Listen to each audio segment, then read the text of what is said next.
네, 본격적인 얘기를 좀 시작해 보도록 하겠습니다. 먼저 오늘 아침에 있었던 일을 좀 짚어봐야 될 것 같은데요. 김 기자님, 이게요. 이게 과정의 정치화, 정치도 굉장히, 정치함도 굉장히 중요한데 너무 급하게 이사회가 왜 이렇게 처리를 하려고 했을까 의문이 좀 생기는 대목이 있습니다. 오늘 아침 어떤 일이 있었는지 간략하게 좀 정리를 부탁드릴게요. 네, 좀 전에 사회를 보고 계신 장 기자님 말씀하셨는데 아침 오전 8시 30분이었죠. 결렬됐던, 열리지 않았던 이사회를 급조해서 그 바깥에 있는 일반 호텔에서 네. 열어서 이제 이사 중 13명 중에 13명 다 참석을 했죠. 그다음에 12명이 찬석을 했고 그 비상임 이사 한 분이 아마도 반대를 하신 것 같은데 그래서 정부가 국무회의를 통해서 고리 5, 6호기를 잠정적으로 중단한다고 하는 결정에 동의하는 그런 이사회 결정을 내렸습니다. 그래서 아마 이제 오늘부터는 3개월 동안은 적어도 고리 5, 6호기가 그러니까 건설이 중단되는 상황을 맞게 된 거죠.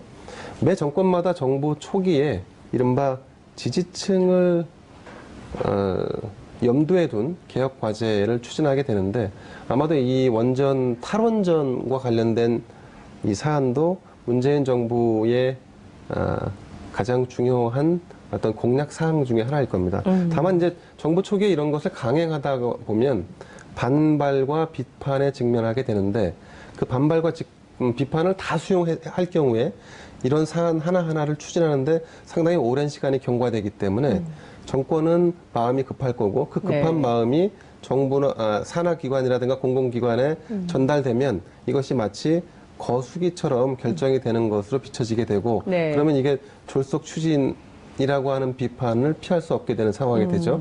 지금도 비슷한 상황인 것 같은데 어쨌든 이 한국 수력 원자력이죠. 수력 원자력 그 노조나 아니면 현재 거기 거주하고 계신 현지 주민들은 반대하고 있는 상황이고 정부는 탈원전의 어떤 기조에 맞게끔 공론화 과정을 거쳐서 할지 말할지를 진행할지 안 할지를 한번 그 공론의 장에 한번 붙여보자. 뭐 이런 상황으로 지금 진행되고 있는 것 같습니다. 그렇군요. 자, 양현영 처장님께서는 좀 어떻게 보셨습니까? 지금 김대영 기자님 말씀도 좀 들으셨는데요. 근데 오늘 결정이 신고리 5, 6호기를 취소하는 결정이 아니었잖아요. 그렇습니다. 네. 그러니까 취소하는 결정은 어떻게 할 건지를 국민들에게 물어보겠다고 한 거고, 그거는 선진국에서 수행하고 있는 참여민주주의 한 방식인, 그러니까 숙의 민주주의라고 얘기를 하는데, 그렇게 해서 공론조사를 해서 뭐 여론조사나 이런 것도 아니고 공론조사를 통해서 결정하겠다고 한 거고 그러면 이제 기울어진 운동장을 우선 바로잡는 작업들이 필요하겠죠. 그러면 공사가 계속 진행되는 과정 그걸 그냥 두고는 뭔가 토론하기는 쉽지 않을 거라고 보여져요. 저는 지금은 토론을 위한 기본적인 전제 조치다 이렇게 보여집니다. 이게 뭐 중단되었다고 해서 다시 건설이 재개되지 말라는 보장도 없고 다른 나라 사례에서도 논의해서 아예 중단시킨 경우도 있고 취소시킨 경우도 있고 다시 재개한 경우도 있어서 지금은 토론을 위한 사전 조치 정도로 보는 거지 이걸 가지고 저는 굉장히 과장하고 있는 게 아닌가. 오히려 언론이 너무 과장하고 저는 있다. 그 노조도 마찬가지고 이런 생각이 들어요. 그렇군요. 사실 고리원전 1호기도 재수명 연장을 할 수 있었어요. 원자력계 주장에 따르면. 근데 그때도 이사회에서 재수명 연장 안 하는 걸로 결정을 했거든요. 근데 그때는 노조도 반발 안 했고 언론도 반발 안 했어요. 그때는 이제 박근혜 정부가 결정했을 때고 그 당시 뭐 김무성 대표도 동의했고 그러니까 10년 정도 더 가동을 해서 돈을 수천억 원을 더 벌 수 있었는데 그걸 포기했거든요. 근데 그때는 아무런 문제 제기를 하지 않았어요. 지금은 취소하겠다고 얘기한 것도 아니고 토론 한번 해보자고 얘기한 건데 근데 그러기 위해서는 어쨌든 공사는 중단해야죠. 만약에 이게 취소로 결정 날 경우에는 지금부터 계속 공사하면은 돈이 또 버리게 되는 거잖아요. 그러니까. 자, 일단 토론을 위한 전제 조치로서 의견 결정을 내린 것인데 그것에 대해서 너무 노동조합과 언론이 과도한 반응을 보이는 거 아니냐 이런 이제 양현영 처장의 지적이 있었습니다. 김 교수님은 어떻게 보세요? 일단 처장님께서 말씀하신 부분에 어느 부분은 동감하는 부분이 있습니다. 좀 대의적인 관점에서 공론화가 필요하다라는 것은 어찌 보면 당연한 얘기겠죠. 그런데 지금의 것은 좀 사안이 많이 다르다고 볼 수 있습니다. 이미 수조 원이 네. 투입이 된 그런 대형 국책 사업이고 이것이 결정될 과정은 상당한 공론화 과정을 통해서 38개월의 공론화 과정을 통해서 결정이 된 것이란 말이죠. 네, 다양한 전문가들이 참여를 해서 결정된 것인데 이것을 이렇게 하루아침에 대통령께서 큰 탈원전을 선언을 하시면서 그에 네. 대한 첫 번째 시책으로서 신고리 건설을 중단을 결국에는 취소를 하기 위한 네. 그런 하나의 전략적인 무브먼트가 아닌가 이렇게 판단을 하고 있습니다.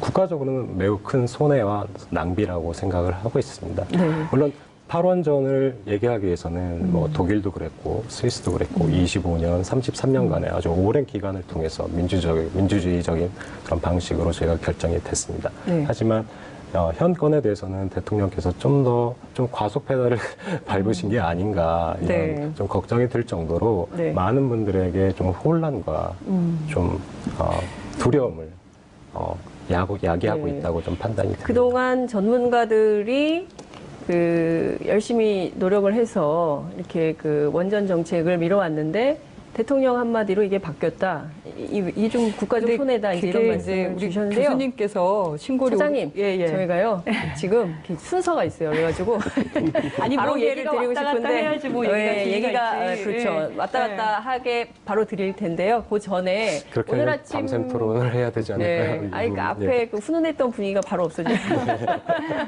메모 얘기로 바꿀까요? 잠시 뒤에 발언 기회 저희가 드리도록 하고요. 오늘 아침 있었던 상황 관련해서 저희가 한수원 노동조합 위원장이신 김병기 위원장을 전화로 연결해서 오늘 아침 상황을 잠깐 듣고 그다음에 제가 바로 양희원영 차장님께 발언 기회를 드리도록 하겠습니다. 전화 연결이 돼 있습니까? 김병기 위원장님 나와 계십니까? 예. 네, 안녕하세요. 저 오마이뉴스 장윤성 기자입니다. 예, 네. 안녕하세요. 예. 노조위원장 김병기입니다. 네, 이렇게 인터뷰 연결해 주셔서 감사합니다. 우선 제가 몇 가지 질문을 좀 드리도록 하겠습니다. 예. 우선 오늘 아침 이사회가 열린다는 소식은 미리 알고 계셨습니까? 아니요, 몰랐습니다. 전혀 모르셨습니까? 예, 전혀 모르고 있었습니다. 그러면 호텔에서 이사회가 열린다는 소식은 어떻게 알게 되셨죠? 예, 오늘 아침에 출근을 해서 네. 이 상황을 보니까 이 상임 이사들이 아무도 출근을 안 해 있었어요. 그래서 뭐 이상하다. 네. 이 청소에는 늘 출근들을 해 있는데, 예. 그래서 여러 곳에 이렇게 문의를 하고 네. 이 상황을 파악하다 보니까 네. 이 이사들이 아무도 안 들어오고 딴 곳에서 이사회를 하고 있다라고 하는 그러한 정보를 입수해서 네. 그때 알게 됐습니다. 네. 그래서 스위트 호텔로 달려가신 거군요. 그렇죠. 그래서 예. 바로 그 상황을 접하고 바로 스위트 호텔로 달려갔죠. 달려갔을 그 시점에 의결은 끝낸 상황이었습니까? 아니면 의결이 아니요, 그렇지가 않았고요. 네. 달려가니까 이제 호텔 측에서 네네. 전혀 한수원과 관련된 사람들이 온 사람이 없다라고 이렇게 말씀을 하셔서 저희가 호텔을 곳곳을 뒤졌습니다. 예? 조합원들하고 함께. 예. 먼저 도착한 우리 이 상임 국장들하고 호텔 네. 곳곳을 뒤지니까 네. 문이 잠겨 있으면서 창문이 이렇게 가려져 있는 부분이 있었어요. 네. 그래서 그걸 의심을 해가지고 이제 이 안에서 소리가 들리나 안 들리나 확인을 하다 보니까 이거 아무래도 수상하다 해가지고 저희가 이제 이 밖에서 문을 두드리고 네. 지금 사실 문을 좀 이렇게 부수고 들어가려고 네. 하는 찰나에 아마 의결을 하고 문을 열고 나오는 그런 광경을 목격을 했습니다. 그렇군요. 그러니까 호텔에 가서 어디 계시는지 이사회 이사들을 찾고 있었지만 못 찾았고 나중에 끝난 다음에 의결이 끝난 다음에 이제 마주쳤다 이런 말씀 주셨는데요. 자, 지금 한수원에서는 공사를 일시 중단하는 결정을 내리는 것이 이게 불법성이 없다. 법적으로 아무런 문제가 되지 않는다라는 입장을 밝히고 있고요. 또 이제 노동조합에서는 그렇지 않다. 이거 배임 혐의로 고발하겠다. 이런 입장이 맞서고 있습니다. 이 부분에 대해서는 좀 어떤 생각이신지요? 그것은 바라보는 시각이 다 다르죠. 네. 어떤 식으로 바라보느냐에 따라서. 그런데 저희들이 네. 볼 때는 이 도급 계약서나 이런 어떤 여러 가지 부분에서 봐도 네. 이 한수원이 어떤 법적인 절차에 의해서 이렇게 이 공사 중지를 할 수 있는 네. 이러한 이사의 권한이 없다고 저희들은 보고 있습니다. 음. 그래서 이건 정부의 승인에 의해서 네. 정상적으로 진행되는 것을 예. 여기에 대한 특별한 뭐 어떤 천재지변이나 이렇게 공사를 중지해야 될 이유 없이 네. 그저 이 대통령의 말씀 한 말씀으로 또 산업부에서 내린 권고 공문에 의해서 네. 특별한 이유 없이 이렇게 이사회를 열어서 공사를 중지한다는 것은 네. 네. 저희들은 위법이라고 보고 있습니다. 그렇군요. 그 법률적으로는 금전적으로 손해를 끼치는 행위가 아니기 때문에 이게 배임에 해당하느냐에 대한 그 법률적 논란은 좀 있는 것 같은데요. 앞으로 노동조합 활동 계획 간단하게 저희가 좀 듣겠습니다. 예, 저희는 일단 오늘 이 긴급 이사회를 네. 이렇게 하면서 예. 사실 이사들에 대한 어떤 이런 부분이 이 정부의 방침에 의해서 간 것이라고 보고 일단 이사들에 대한 이 퇴진 운동을 벌일 계획입니다. 아, 예. 그리고 우선 당장 내일 긴급 비상대책위원회를 현장에서 열어가지고 전국에 예. 사람들이 다 모여서 이제 앞으로 그런 계획을 하고 있을 거고요. 네. 그다음에 이 법적인 소송을 일단 이사회의 무효 확인 소송을 할 계획입니다. 네. 아, 결정을 무효화하는 소송을 한다는 거죠. 예, 이사회 무효 소송을 할 계획이고요. 네. 또 이렇게 권고를 내리는 이 산업부를 상대로도 예. 어떤 항의 방문이나 여러 가지 조치를 취할 거고, 네. 특히 이 촛불 정부가 들어섰는데 과거 구태의 어떤 정부하고 다를 바가 하나도 없는 이러한 어떤 행위에 대해서는 대정부 투쟁을 여러 이 지역이나 어떤 유관 기관과 협력을 해서 대정부 투쟁을 전개할 계획입니다. 네. 알겠습니다. 결정, 오늘 한 이사회 결정을 취소하는 결정 취소 가처분 신청을 포함해서 다양한 법률적인 투쟁 그리고 직접 행동에 나서겠다는 한수원 노조위원장님 말씀을 좀 들어봤습니다. 위원장님 말씀 잘 들었습니다. 고맙습니다. 예, 고맙습니다. 네, 지금까지 김병기 한수원 노조위원장 말씀을 좀 들어봤습니다. 자, 굉장히 격앙된 반응을 보이고 있습니다. 처장님, 지금 교수님 말씀, 그리고 또 위원장님 말씀 종합해서, 좀 말씀 좀 부탁드릴게요, 우선. 아까 이제 교수님께서 네. 수조원 투입됐고 38개월 공론화 이렇게 얘기를 하셨는데 제가 작년에 이제 신고리 5,6호기 건설 허가 과정을 계속 모니터링하면서 저희는 여러 입장을 내거나 안전성 관련한 문제 제기를 기자회견이라든지 토론회 등을 통해서 의견을 개진하는 작업들이 있었습니다. 근데 공론화를 하려면 첫 번째로 관련한 안전성 보고서를 먼저 공개하는 게 첫 번째겠죠. 네. 근데 이 과정에서 원자력 안전위원들에게조차도 관련 보고서가 공개되진 않았어요. 열람만 가능했어요. 근데 그래도 되나요? 그러니까요. 열람만. 예. 그것도 옆에서 이제 관련되신 분이 지키고 서 비밀 있고. 문건이요?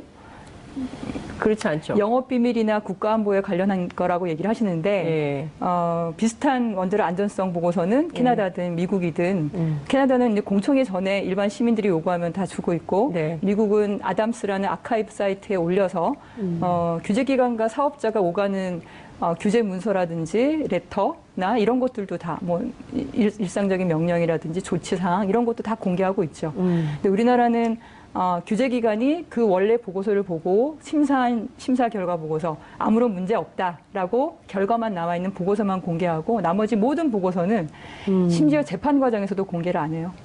네, 원자력 안전위원들에게조차도 열람만 가능하고 네. 근데 원전이라고 하면 교수님 잘 아시겠지만 원자력 공학만 있는 게 아니라 네. 기계공학, 전자공학, 전기공학, 금속재료 안전에서 굉장히 네. 다양한 분야가 총 집결된 시설이죠. 근데 그걸 어느 한 명에게 그냥 위원이 본인이 보고 다 판단하게 만드는. 근데 어쨌든 공론하라는 거는 없었죠. 네, 기본적인 정보 공개도 없었고, 네. 그리고 38개월이라뇨. 이게 처음에 얘기하고 한 2번 회의인가? 2번인지 3번인지 정확하게 안 나는데 아마 한 달 만에 결정된 걸로 알고 있고요. 네. 그리고 그 사이에 저희가 제기한 문제들이 굉장히 많습니다. 네. 첫 번째는 신고리 5, 6호기 중에 5호기인 걸로 제가 기억을 하는데 네. 원자로 바로 밑에 단층이 지나갔어요. 근데 그냥 50m 옮겨서 안전하다고 얘기한 거예요. 네, 잘 아시겠지만 단층은 깊이로 내려가면 지진이 일어나는 걸 1, 2km 더 밑에 심부에서 움직이거든요. 네. 1, 2km 그 길이로 봤을 때 위에 50m가 얼마나 큰 차이가 있겠습니까? 네, 사실상 단층 위에 지어졌다라고 볼 수밖에 없고 그게 활성 단층이 아니다라고 얘기를 하는데 네. 그건 좀 더 검증을 해봐야 되는 거죠. 그뿐만 아니라 부지 바로 옆에 10km 이내 일광단층이라고 바닥까지 이어진 대규모 활성단층이 존재하고 있는데 내진 설계를 결정하는 체제지진 평가에서는 전혀 그게 고려가 되지 않았어요. 그 이후에 경주지진이 일어났죠. 네. 경주지진이 일어났으면 그 경주지진은 체제지진 평가를 통한 내진 설계를 네. 결정할 때 네. 참고하는 계기지진 중에서 가장 큰 지진이에요. 그 계기 지진은 규모 5.1이 최고라고 평가를 했는데 네. 그거 더 큰 5.8이 일어났잖아요. 그러면 다시 평가를 해야 되지 않겠습니까? 그러니까 후쿠시마 원전 사고 이후에 네. 일본이 54개의 원전, 그러니까 사고가 난 4개 포함해서니까 50개의 원전을 한꺼번에 중단을 한 이유가 뭐냐면 운영 허가를 할 때 예상했던 지진보다 더 큰 지진이 일어난 거예요. 그러면은 기준이 바뀌어야겠죠. 그래서 모든 원전을 다 중단시키고 기준을 다시 만들었어요. 다시 만든 다음에 그 네. 기준에 따라서 다시 운영 허가를 낸 거예요. 그리고 이제 겨우 5개를 운영하고 있는 거죠. 지금 벌써 네. 5, 6년이 지났는데. 네. 근데 우리나라는 상황이 바뀌었지만 그대로 가요. 뿐만 아니라 그 당시에 이제 논의될 때 다수호기 안전성 평가라고 해서 네. 한 장소에서 여러 개의 원전이 동시에 사고 나는 것에 대해서 사실 그 전까지는 확률 평가를 해가지고 네. 하나의 원전이 뭐 사고 날 확률이 100만 년에 한 번이고 1000만 년에 한 번이다 이렇게 얘기를 하면 네. 2개가 동시에 일어나면 100만 년에 한 번 일어나는 확률 곱하기 100만 년에 한 번 일어나는 확률 이렇게 되니까 네. 이거는 일어나지 않는다. 네. 그래서 하나만 원전이 안전하면 된다. 그리고 서로 연계된 시설이 네. 많지 않으면 안전시설에서 문제 없다 이렇게 얘기를 했는데 후쿠시마 원전 사고 딱 보니까 네. 한꺼번에 3개가 터졌잖아요. 그렇죠. 더구나 가동하지 않던 예, 원전도 맞아요. 연결되었다는 예. 이유만으로 터졌잖아요. 예.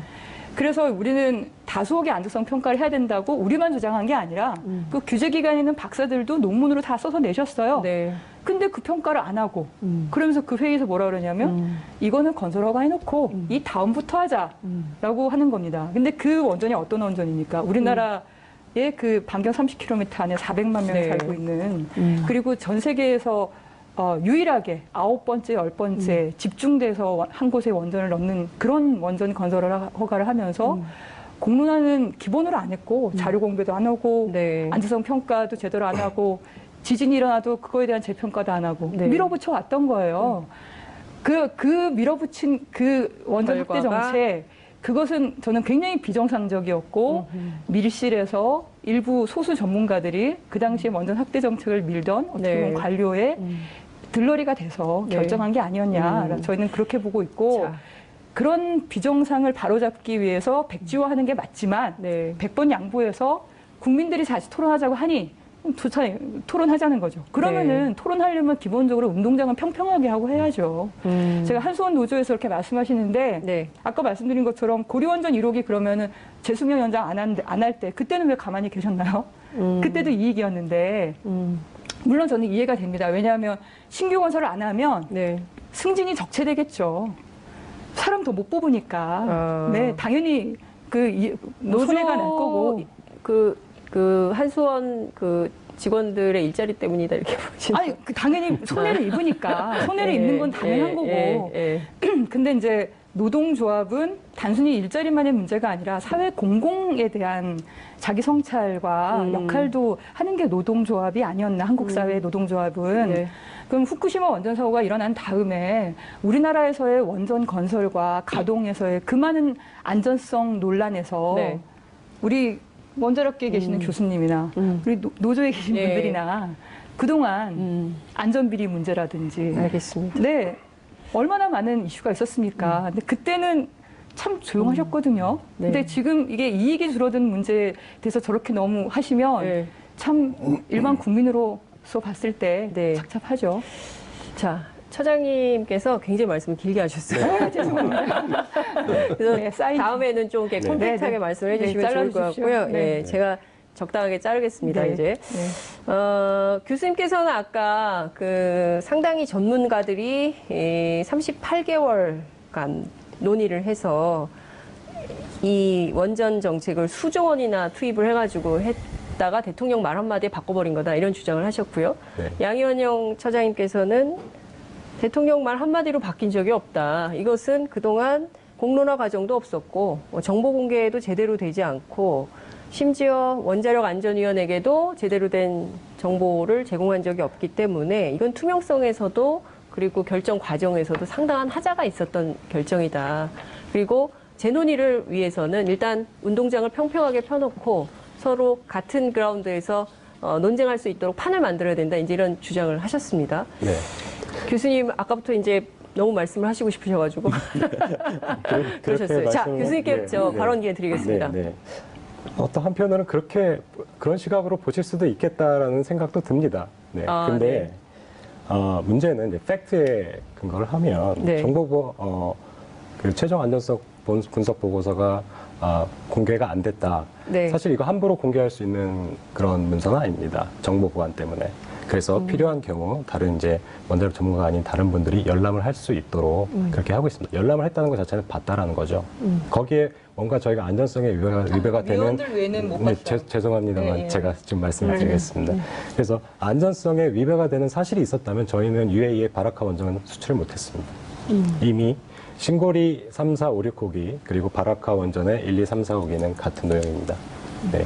그래서 거의 쌍둥이 모델이라고 할 수 있는데 네. 이미 수출, 그러니까 국제적으로도 다 검증을 받은 그런 노형이 되겠습니다. 네. 그래서 UAE의 바라카 원전을 저희가 인허가를 받을 때 저희가 인허가를 주지 않습니다. 네. UAE의 그 페나라고 이제 UAE의 원자력 안전 기관이 있죠. 그쪽에서 이제 외국의 전문가들, 제3자 전문가들을 모셔다가 그렇게 아주 치열하게 검증을 다 한 다음에 네. 그 다음에 저희가 수출할 수 있었던 겁니다. 안전성에 대한 부분은 절대 논란의 여지가 있을 수가 없습니다. 그리고 활성 단층 말씀하셨는데, 자 저희가 부지를 선정을 할 때 이 단층 조사를 다 하게 되어 있습니다. 네, 이 부분도 사실은 어떤 정확한 경위를 통해서 이루어졌는지는 전 지금으로서는 제가 잘 모르겠지만, 네. 이 부분에 문제가 있었다면 아예 그 부지가 선정이 안 됐을 거예요. 네, 그래 그 부분도 문제의 소지가 있다고 저희가 볼 수가 없습니다. 그리고 일본 같은 경우는 전역에 발전소 설치를 할 수가 없습니다. 최근에 터키에서 4기를 원자로 발전소 4기를 또 설치를 하겠다고 했습니다. 터키도 지진 위험 지역이 많죠. 네, 그래서 이런 것들은 모두 과학적인 근거 그리고 측정과 조사에 의해서 결정이 된 것이기 때문에 그 네. 부분을 좀 신뢰를 해주셨으면 좋겠습니다. 그냥 의혹만 가지고 문제를 바라보게 되면 끝없는 의혹에 빠지게 됩니다. 우리 수렁에 빠지게 될 수밖에 없습니다. 어떤 충분한 합의가 있어야 되고 이성적인 좀 판단이 필요하다라고 생각을 합니다. 지금 예. 말씀 좀 드릴까요? 다수기 부분도 김성중 교수님 예. 다 네. 말씀 끝나셨어요? 아직 안 끝나셨죠? 네. 조금만. 네, 예. 다수기 부분은 이제 외국의 경우에도 이제 한 부지에 이제 6개, 7개까지 이제 들어가 있는 경우가 있습니다. 네. 우리나라의 경우, 우리가 판도라 영화를 보면서 하나의 사고가 완전히 바이러스처럼 전파가 되는 그런 과정이 모사되고 있는데 완전히 비현실적인 그런 가공된 상상력에 의해서 만들어진 영화이고 하나의 사고가 반드시 다른 그 주변의 사고에 영향을 미치지 않습니다. 자, 후쿠시마 사고의 같은 경우는 지진에 의한 사고가 절대 아니었습니다. 우리가 전 세계 원자로 운영 역사상 17,000년의 가동 연수 동안 지진으로 인해서 이렇게 사고가 난 경우는 한 번도 없었습니다. 쓰나미에 의한 사고였죠. 예. 그래서 만약에 인재라고 볼 수 있습니다, 사실. 네, 일본의 경우 인재라고 볼 수 있는데 그런 부분은 저희가 충분히 잘 관리하고 더 안전성을 높이기 위한 그런 재반 활동을 할 수 있다고 판단합니다. 그러기 위해서 원자력 안전위원회가 있는 것이고요. 네. 그렇기 때문에 대통령께서 원자력 안전위원회를 장관급으로 올리겠다라고 말씀하셨고요. 예. 네. 제가 그 양희원영 처장님께 여쭤보고 싶은 게 있는데요. 지금 사실 천년고도 신락 경주에 원전이 있는 건 조금 그렇긴 합니다만 어쨌든 지금 말씀하신 대로 활성단층이 있는 지역이기 때문에 언제 위험한 사고가 어떻게 발생할지 모른다라는 위험성을 굉장히 강조해서 말씀을 해주셨는데 교수님께서는 지금 그 후쿠시마 사고도 지진 때문이 아니라 이것은 쓰나미 때문이다. 이게 팩트 체킹이 필요하다 이런 말씀을 좀 주셨어요. 그러면 서로 상반된 말씀을 주시는 건데 반론 하실 거 네. 있으십니까? 네. 우리가 원전 사고가 우리가 이미 알고 있는 거에서 원전 사고가 난다면 네. 대처가 훨씬 편하겠죠. 그리고 거의 100% 대처할 수 있을 거라고 봅니다. 근데 우리가 예상하지 못하는 사건에 의해서 사고가 났기 때문에 네. 그래서 문제가 된 겁니다. 일본은 잘 아시겠지만 지진이 많이 일어나는 지역이고 그다음에 거기 있는 원전의 내진 설계는 우리보다 몇백 배가 더 강해요. 네. 큰 지진 때문에 그걸 방지해서 그렇게 원전을 내진 설계를 한 거죠. 근데 예상한 것보다 더 큰 지진이 일어났고 예상한 것보다 더 큰 쓰나미가 온 거예요. 그래서 결국 문제가 생긴 거거든요. 항상 이 문제라는 건 상대적일 수밖에 없습니다. 우리가 내진 설계에 대해서 제가 문제 제기를 얘기를 하는 거는 우리는 내진 설계는 지진 규모 7.0 정도, 6.5에서 7.0 정도를 견딜 수 있도록 내진 설계를 하고 있는데 저희가 제기하는 거는 현재 발견되고 있는 그 많은 활성단층, 지금 네. 62개 정도 확인이 네, 네. 되고 있는데 그런 활성단층에 의한 최대 지진 평가를 도대체 얼마로 할 거냐라고 보는 거예요. 네. 지금 우리나라 원전은 규모 6.5 이하라고 보고 있거든요. 네. 근데 실제로 보니까 그거보다 더 많이 7.5 정도의 지진도 일어나는 경험이 있고 따라서 그 이상의 내진 설계 해야 된다 이렇게 주장을 하고 있는 겁니다. 네. 그러니까 지진에 의한 것이다 아니다 이게 중요한 게 아니라 네. 100% 안전한 과학 기술은 없고 또한 우리가 다음 원전 사고는 또한 무슨 원인에 의해서 일어날지 어떻게 발생할지 모르고. 알 수가 없다는 예. 거죠. 네, 과거에 일어나는 사고가 중요한 게 아니라 네. 미래에 발생할 수도 있는 그런 원전의 문제라고 보고요. 네. 마지막으로 이제 전파에 대한 얘기를 하시는데 네. 일본은 원전 사고가 났을 때 그걸 수습할 수 있도록 그 부지 안에 방석 물질이 들어오지 않고 자체적으로 전기를 공급할 수 있는 그런 네. 건물을 두고 있어요. 그래서 그 사고가 났을 때 네. 그 소장님께서 직원들한테 거기에 대피해 있으면서 사고 수습하자 이렇게 얘기했거든요. 근데 네. 95%의 직원들이 다 도망갔어요. 10km 바깥으로. 근데 원전은 사람이 없으면 문제가 생기거든요. 그러니까 원전이 한 도망가면 안 되는 거 아니에요? 근데 사람이니까 어쩔 수 네. 없죠. 나머지 5%가 그렇죠. 거기서 지키면서 사실상 사고 수습을 네. 한 거라 네. 더 큰 사고로 네. 연결이 안 된 겁니다. 우리가 10개의 원전이 있을 때 어느 한 개의 원전에서 방석 물질이 대량으로 방출되는 사고가 발생했을 때 네. 나머지 원전에 있는 분들이 과연 그걸 지키고 있을 수 있을까? 우리는 또 그런 시설도 없어요. 부지에. 그러니까 지금 우리 수준으로 보면 상당히 위험한 상황이기 때문에 이 상태로 원전을 지속하는 거는 있을 수가 없다. 새로운 대안의 논의가 출발이 좀 필요하다. 이제 이런 말씀을 강조하신 걸로 이해하도록 하겠습니다.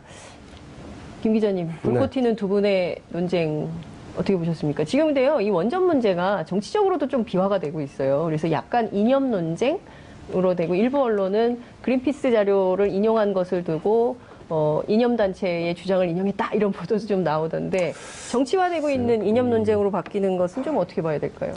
이런 사안을 정치적으로 해석하거나 아니면 정치의 영역에 자꾸 끌어들이려고 하는 노력, 그런 정치가 바로 적폐겠죠. 예. 이게 어디까지나 전문 영역에 있는 분야고, 네. 그 예를 들면 환경의 영역에서 본다 그러면 매우 위험천만한 발전 시설일 수 있겠으나 네.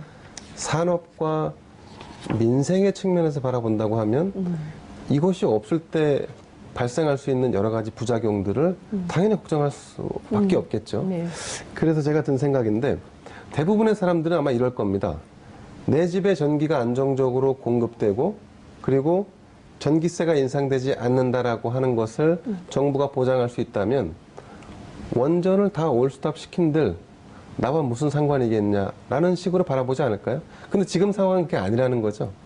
그리고 아닐 것이라고 의심되는 부분이 있는 거죠. 마찬가지로 환경의 측면에서 이것이 가지고 있는 그 불가 예측한 부분에 어떤 상황에 놓일 수 있다는 것을 말씀하시듯이 적지 않은 대중들이 느끼는 것은 그럼으로 인해서 그 우리가 전기 수급 문제에 직면하지 않을까라고 하는 걱정을 하는 거 아니겠습니까? 이 문제는 제가 볼 때는 그래서 한수원의 아까 말씀하신 어떤 그 노조의 논리 또 혹은 한수원이 공기업으로 있음으로 인해서 정부와의 어떤 그 관계 설정의 논리 이런 거하고는 좀 다르게 영역의 문제로 좀 넘어가서 전문성 환경의 영역에서 이런 부분을 지적한다고 하면 산업과 전력 수급 그리고 각 영역이 교차하는 그 교차 연구 분야까지도 다 통틀어서 네. 논의를 먼저 진행한 후에 중단할지 말지를 결정하는 것이 오히려 합리적이지 않았을까 하는 생각이 듭니다. 그리고 이제 또 한 가지 정치할 때 아까 제가 이제 급하다고 하는데 권력을 준 사람은 5년이라고 하는 네. 한정된 시간에 많은 다양한 정책들을 그 투영시켜서 결국 결과를 만들어내야 한다는 강박관념을 갖게 마련인데 근데 그러나 권력은 유한하지만 정책은 장기적으로 갈 수밖에 없다는 거를 스스로 인정해야지만 성공을 거둘 수 있다고 저는 생각합니다. 그렇죠. 그런 측면에서 보면 이 원자력 그 탈원전 문제 이걸 이제 공사가 진행되고 있는 거를 굳이 중단시켜서 이런 논란과 파급을 가져올 바에는 차라리 공사는 공사대로 진행하되 이 문제를 공론화하는 과정을 별도로 진행하는 게 오히려 맞지 않았을까 하는 생각이 듭니다. 자, 김대혁 기자님 말씀 잘 들었고요. 오늘 아침에 갤럽 조사를 봤더니 중단해야 된다는 여론이 41%, 그리고 계속 공사해야 된다는 의견이 37%, 뭐 비교적 좀 팽팽하다 이렇게 볼 수 있는데 연세가 드신 분일수록 계속 건설해야 된다는 입장이고 젊은 세대일수록 중단해야 된다는 입장이 강하고 또 남성일수록 계속 공사해야 된다는 주장이 강하고 또 여성일수록 당장 중단해야 된다. 이게 의견이 엇갈리는 거예요. 네, 네. 저는 참 재미있는 여론조사로 봤는데 지금 말씀 주신 것도 굉장히 중요한 쟁점이거든요. 그러니까 민생 현안에서 그러니까 전기요금과 관련해서는 일부 좀 해명이 좀 되기도 했어요. 그렇게 뭐 갑자기 전기세가 많이 오르거나 이런 것은 아니다라는 게 이제 해결이 좀 되긴 했는데 그럼에도 불구하고 이 문제를 좀 짚어봐야 될 것 같아요. 시간이 너무 아쉬운데 저희가 지금 38분 14초 오르고 있는데 저희가 40분 안에 끝내야 되거든요. 그래서 그래요? 이게 시간이 너무 촉박하다 이런 생각이 좀 들지만 한 번 더 해야 될 것 같아요. 네. 아무래도 한 번 더 해야 될 것 같고요. 그때는 앵커가 정봉주원이지만 저 하여튼 요 문제 민생과 관련해서 양희원영 차장님 말씀해 주시고요. 제가 아예 바로 글을 읽겠습니다. 전문가들이 네. 417명이나 되는 전국의 60개 대학 교수님들께서 이 정부의 탈원전 정책을 중단하라는 성명을 냈어요. 그것에 대해서 왜 전문가들이 이렇게 나서는가에 대한 것을 각각 말씀해 주시면 좋을 것 같습니다. 우선 양희원영 처장님부터 말씀을 듣겠습니다. 처장님 짧게 콤팩트하게 부탁드립니다. 네, 417명 전문가분들은 대부분 공대 교수님이시더라고요. 원자력공학과나 공대 교수님들. 아니면 그 원전 관련한 공대 교수님들 중심으로 이렇게 네. 만들어주셨던데 동의할 수 없습니다. 동의할 수 없어요. 부동이 나왔습니다. 네. 그러니까 그래서 거기에 네. 대해서는 지금 제가 왜냐하면 네. 뭐 관련되신 분들이라서 그런 입장을 낼 수도 있다고 생각을 하는데요. 앞서서 김대현 기자님 말씀하신 부분은 그러니까 당연히 공론화 조사나 이런 걸 통해서 충분히 검토가 돼야 될 부분이라고 생각하는데요. 우리나라는 후발주자라서 사실 여기에 대해서 오히려 해답이 굉장히 쉽게 나와 있습니다. 이미 재생에너지를 통해서 또는 에너지 효율 산업을 통해서 더 많은 일자리를 가지고 석탄과 석유와 그런 화석연료 그리고 원전을 줄이면서 대체해 나가고 있는 게 이미 현실화되고 있거든요. 우리나라가 OECD 국가 중에서 재생에너지가 가장 낮아요. 한 1%밖에 안 되는데 근데 재생에너지는 국산 에너지거든요. 우리나라처럼 에너지 수입을 많이 하고 그러니까 원전의 연료인 우라늄조차도 수입을 하고 있는 그런 상황인데요. 95% 이상을 수입하고 그거 수입하느라고 100조가 넘는 돈을 쓰고 있는 상태에서 국산 에너지인 재생에너지를 늘리는 게 그게 더 안전하고 깨끗한 에너지 수급이겠죠. 근데 그게 만약에 불가능하다면 원전을 줄일 수 없겠지만 이미 다른 나라에서 OECD 국가 평균 한 20% 되고 심지어 독일같이 재생에너지가 우리보다 잠재력이 훨씬 떨어지는 네. 나라조차도 지난 4월 30일에는 하루 동안 85%의 전기를 재생에너지로 수급을 했어요. 그러니까 그런 가능성이 있기 때문에 우리나라는 2030년, 지금 당장도 아니고 2030년에 20% 재생에너지는 오히려 늦은 감이 있죠. 제가 보기에는 우리나라처럼 속도나 이런 파이팅이 네. 있는 나라, 그러니까 다이나믹한 나라에서는 훨씬 더 빠른 속도로 대체가 가능하다라고 네. 보여집니다. 감사합니다. 김성준 교수님 네. 콤팩트하게 짧게 부탁드립니다. 네. 반론하실 게 굉장히 많은 것 같은데 얼굴이 점점 빨개지고 있어요. 네. 매우 많습니다. 네. 많은데 몇 가지만 요약해서 말씀드릴게요. 최근에 이제 영국 무어사이드 원전 사업에 저희가 참여할 수 있는 길이 완전히 고속도로처럼 열렸죠. 예, 20조 수출할 수 있는 네. 길이 열렸습니다. 그 모형이 저희 첨단 원전인 APR 1400 모델입니다. 세계가 인정하고 있는 모델입니다. 안전성도 입증이 됐고요. 당장 국부를 정말 이렇게 국부를 이렇게 높일 수 있고 국력을 향상시킬 수 있는 그런 길인데 이 신고리 5,6호기로 인해서 사실 매우 큰 부정적인 영향이 미칠 수가 있습니다. 직접적인 영향이죠. 예. 현재 신정부로서는 일자리 창출 그리고 수출 산업화, 수출 이런 부분을 좀 경쟁력을 더 확보를 해야 되는데 오히려 우리는 좀 후퇴하고 있지 않느냐 이런 우려가 있습니다. 또 한 가지는 왜 영국이 그러면 영국이 어찌 보면 정말 최선진국이죠. 왜 그런 탈원전을 했다가 다시 친원전으로 돌아섰느냐. 배경이 있습니다. 먼저 북해 유전에 원유가 많이 났었죠. 최근에 고갈되면서 그쪽 이제 에너지 상황이 안 좋아졌습니다. 근데 결정적인 문제는 2012년도에 혹한이 닥쳤을 때 에너지 극빈곤층. 이제 그 사이에 이제 전기 가격이 많이 올랐습니다. 네. 에너지 빈곤층이 네. 평균보다 35,000명이 더 31,000명이 더 죽었습니다. 가디언지에 나온 리포트입니다. 그 말은 무엇이냐? 네. 원자력은 네. 전반적으로 모든 복지, 전력 복지를 줄 수 있는 전기인데 그렇게 탈원전을 하면서 전기세가 많이 올라갔다. 그로 인해서 주로 이제 75세 이상의 네. 가장 노인분들이 가장 이렇게 모탈러티, 즉 이제 사망자가 많이 초과해서 늘었다. 네, 알겠습니다. 저희에게 시사하는 바가 매우 크다고 할 수 있겠습니다. 네. 네. 자, 정말 시간이 너무 아쉽습니다. 이 한 2시간 정도 토론을 해도 부족할 것 같은데요. 이렇게 짧은 시간 안에 콤팩트하게 저희가 진행을 하게 돼서 시청자 여러분들께도 좀 죄송하다는 말씀을 좀 드리고 싶습니다. 다음 기회에 충분한 시간을 가지고 이 원전 문제에 대해서 함께 의논을 해봐야 될 것 같습니다. 여러분들께서도 다양한 정보와 자료를 좀 찾아보시면서 이 원전 정책을 우리가 어떻게 할 것인가, 미래 세대에 굉장히 중요한 쟁점인데 말이죠. 함께 의논하고 머리를 맞대는 시간이 좀 됐으면 좋겠습니다.